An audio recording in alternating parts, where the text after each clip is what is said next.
Era uma manhã fria de janeiro de 1972, quando Vesna Vulović, uma jovem comissária de bordo de apenas 22 anos, se preparava para mais um dia de trabalho na JAT Airways, a companhia aérea nacional da Iugoslávia.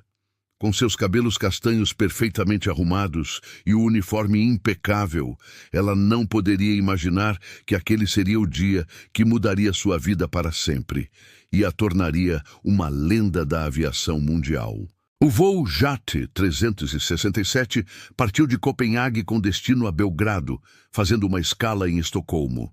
Vesna estava substituindo outra comissária que havia adoecido, um acaso do destino que quase custou sua vida. A bordo estavam 28 pessoas, passageiros e tripulantes, em uma aeronave Douglas DC-9 que voava tranquilamente sobre o território da Tchecoslováquia. Às 16h01, a 10.160 metros de altitude, algo impensável aconteceu. Uma explosão devastadora rasgou o avião ao meio. Investigações posteriores sugeriram que foi um atentado terrorista perpetrado por extremistas croatas, embora isso nunca tenha sido completamente confirmado. Em questão de segundos, a aeronave se desintegrou completamente no ar, espalhando destroços por quilômetros sobre a paisagem nevada da Boêmia. Todos os 27 ocupantes morreram instantaneamente, exceto Vesna. Ela despencou do céu como uma boneca de pano, inconsciente, presa a um pedaço da fuselagem que funcionou como uma espécie de escudo protetor. A queda durou cerca de 10 minutos, uma eternidade em queda livre, até que finalmente atingiu uma encosta nevada e arborizada perto da cidade de Srbska Kamenice. Bruno Honke, um lenhador tcheco, foi quem a encontrou. Quando chegou ao local do impacto, não conseguia acreditar no que via. Uma mulher jovem, gravemente ferida, mas ainda respirando em meio aos destroços fumegantes. Ela estava consciente quando a encontrei, relatou Bruno anos depois. Suas primeiras palavras foram para perguntar sobre os outros passageiros. Vesna foi levada às pressas para o hospital, com ferimentos que deveriam ter sido fatais. Fratura do crânio, 3 vértebras fraturadas, ambas as pernas quebradas, diversas costelas fraturadas e hemorragia interna severa. Os médicos disseram que era um milagre ela estar viva. Permaneceu em coma por 27 dias, lutando entre a vida e a morte. Quando finalmente despertou, Vesna não se lembrava do acidente nem da queda. Sua última lembrança era de estar servindo café aos passageiros. A amnésia, ironicamente, pode ter sido uma bênção. Poupou-a do trauma psicológico de reviver aqueles momentos terríveis. A recuperação foi longa e dolorosa. Vesna precisou reaprender a andar e passou meses em fisioterapia, mas sua determinação era impressionante. Contra todas as expectativas médicas, ela não apenas sobreviveu como se recuperou quase completamente, mantendo apenas uma ligeira claudicação como lembrança permanente daquele dia fatídico. O mundo inteiro se interessou por sua história. Jornalistas de dezenas de países viajaram para entrevistá-la. O Guinness Book of Records a reconheceu oficialmente como detentora do recorde mundial de maior queda sem paraquedas sobrevivida por um ser humano. Um recorde que permanece inabalável até hoje.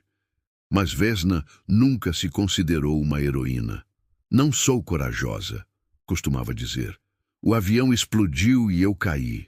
Isso não é coragem, é sorte. Essa humildade e simplicidade conquistaram ainda mais admiradores ao redor do mundo. Especialistas em aviação e médicos tentaram explicar o milagre de Vesna. Alguns fatores podem ter contribuído para sua sobrevivência extraordinária. A altitude em que o avião explodiu permitiu que ela perdesse a consciência rapidamente, evitando pânico e tensão muscular. O frio extremo pode ter reduzido seu metabolismo. A neve e as árvores amorteceram o impacto, e o pedaço da fuselagem ao qual ela ficou presa ofereceu alguma proteção. Ainda assim, as chances de sobrevivência eram estatisticamente impossíveis.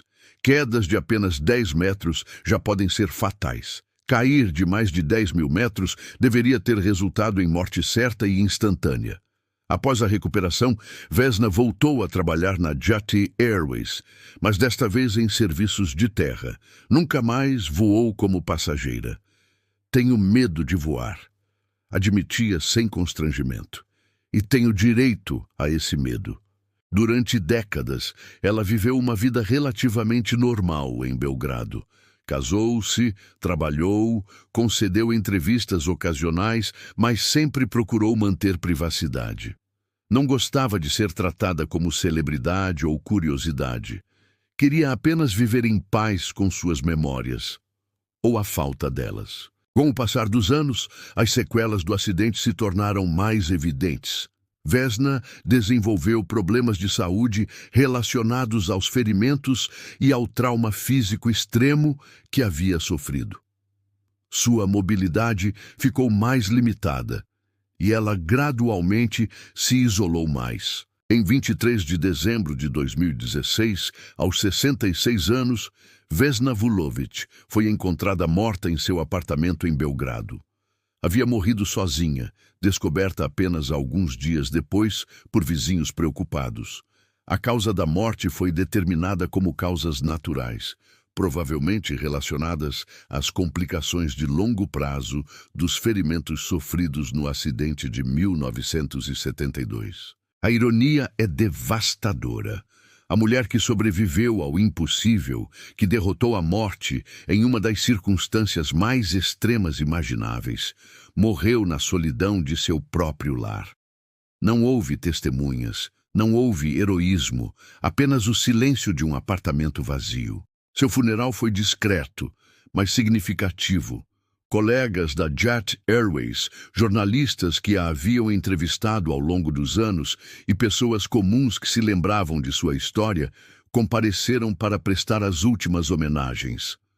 Vesna foi enterrada no cemitério New Belgrade, levando consigo o segredo de como conseguiu sobreviver àquela queda impossível. A história de Vesna Vulović continua fascinando pessoas ao redor do mundo. Ela representa algo profundamente humano, nossa capacidade de sobreviver ao inimaginável, nossa resistência diante da adversidade, mas também nossa vulnerabilidade final diante da solidão e da passagem do tempo. Há quem diga que Vesna foi abençoada, que alguma força superior a protegeu naquele dia de janeiro de 1972. Outros acreditam que foi simplesmente uma combinação impossível de fatores físicos e circunstanciais. Mas talvez a verdade seja mais simples. Às vezes, a vida nos surpreende de maneiras que desafiam toda lógica e explicação. Vesna nunca soube por que sobreviveu quando todos os outros morreram. Nunca recuperou as memórias daqueles momentos cruciais. E talvez tenha sido melhor assim. Algumas experiências são grandes demais para serem compreendidas ou lembradas. Hoje, mais de 50 anos depois daquele voo fatídico, a história de Vesna Vulović permanece como um dos eventos mais extraordinários da história da aviação. Seu nome está gravado nos livros de recordes, nas páginas da internet, na memória coletiva da humanidade. Mas para aqueles que a conheceram pessoalmente, Vesna era simplesmente uma mulher que viveu uma vida comum depois de uma experiência extraordinária. Uma mulher que preferiu a simplicidade à fama, a privacidade à celebridade, a normalidade ao status de lenda viva. Ela caiu de 10.000 metros e sobreviveu para contar a história, mesmo que não conseguisse se lembrar dela. Viveu 44 anos extras que não deveria ter tido, anos que foram um presente inexplicável do destino. E quando finalmente partiu, foi em seus próprios termos, na quietude de seu lar, carregando consigo um dos maiores mistérios da resistência humana. Vesna Vulović, a mulher que desafiou a morte e viveu para não contar como. Sua história nos lembra que a vida é frágil e preciosa, que milagres acontecem quando menos esperamos e que às vezes a maior coragem está simplesmente em continuar vivendo depois que o impossível acontece. O voo JAT 367 durou apenas algumas horas, mas sua passageira mais famosa levou meio século para completar sua jornada final. E mesmo agora, sua história continua voando, inspirando e intrigando pessoas ao redor do mundo, provando que algumas quedas, por mais devastadoras que sejam, não conseguem destruir o espírito humano. Vesna Vulović caiu do céu e tocou a eternidade. Sua queda terminou, mas sua lenda continua subindo.